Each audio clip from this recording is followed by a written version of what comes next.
Hi everyone, welcome back to Code with Pavitro. In this video, I will guide you step by step on how to install Git on a Mac.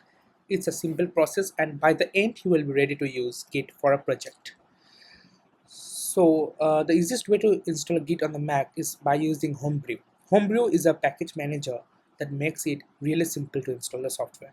If you don't already have a Homebrew, open your terminal and type this. And copy this command over there, and you require some password, so you have to enter your system password. After you enter your password, it will start downloading, and then we'll copy this and paste over here. Yeah, then we'll search type git dash dash version.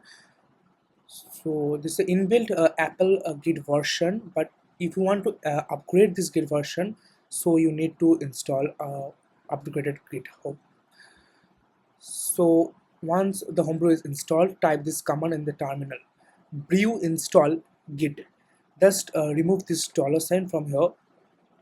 Yeah, this will download and install the latest version of the Git on your system.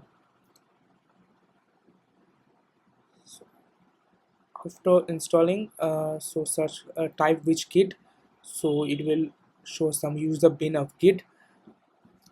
Then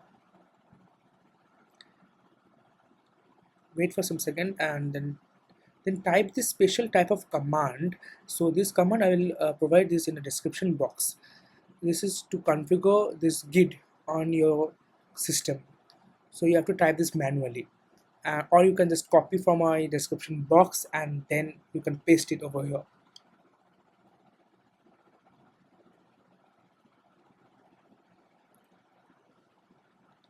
Yeah, so so this should be in a lowercase.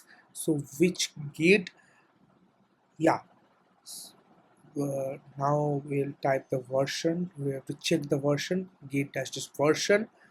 Yeah, boom, the Git version 2.5 is successfully installed. Let's check on the Google which is the latest Git version.